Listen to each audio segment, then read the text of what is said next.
I'm so glad they never spoiled it, because I think everybody gasped. Yeah. Yeah, they did a great writing job. I feel that he's in wheelchair.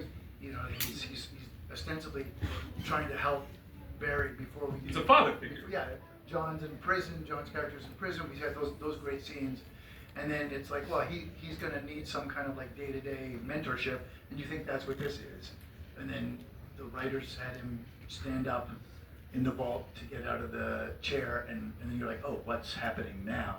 It was just I thought they did a really good job with that, like that scene. But you knew that from the start. How many of you guys were privy to the fact that you're working with the big bad the entire time?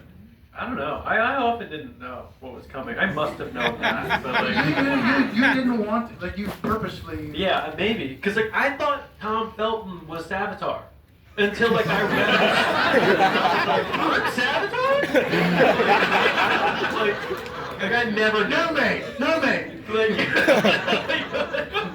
Troika. I mean, poor Teddy, but I found out after Teddy found out that Teddy wasn't Jay Garrick. I was like, when Teddy found out he was Zoom, I think he told me, and I was like, what?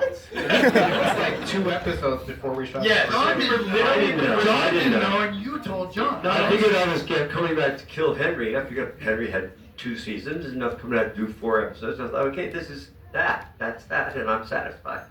And then I go for a fitting, and I'm trying on this ripped up brown prison suit, and I'm thinking, well, this is interesting. I'm out of prison, and my suit was green. The costume designer says, of course, we'll be fitting you for the Iron Mask separately. I'm like, what? And she was like, oh my God, you don't know? I can tell you. So then I'm sitting off camera with Jesse and Grant. And they said, so, did you hear what you're going to be doing next year? I said, yeah, I'm the man with the Iron Mask. Go figure. And they're like, yeah. That's all you know? I'm like, there's more? He said, you're the real Jay Garrick. I said, no way. This is 2 episodes from the end of the season. So I called Greg Berlanti, who I worked with on Dawson's Creek, and I said, I'm hearing rumors about characters I may or may not be playing going forward.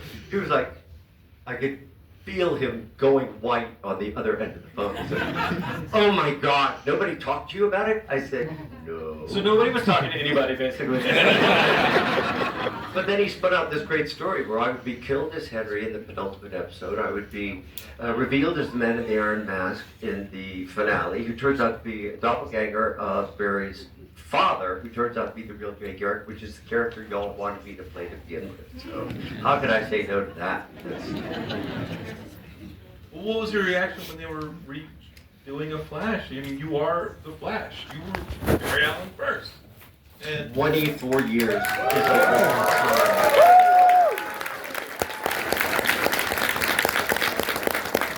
24 years is a long time to be the only live-action Flash. It fell in and out of development. Ryan Reynolds was going to do it, this was going to do it, and no. And finally they centered on Grant Gustin. And I heard how Jeff Johns had blown up the Allen family. Suddenly Henry's wrongfully convicted of killing his wife in front of his 10-year-old son. He spent 14 years in Iron Heights. I said, wait a minute. I don't know if they're going to come to me, but if they do, that's the role I want, and that's what they offer. it was incredible. Just incredible to see you come back, and not with the padded suit. Oh my God. We're not going to talk about that I soon. mean, you didn't, Grant, you were buff. You didn't need the, I mean, you were probably buff too. You didn't have to be ripped. You didn't have to be Arrow doing the famine, planks, but like the padded suit.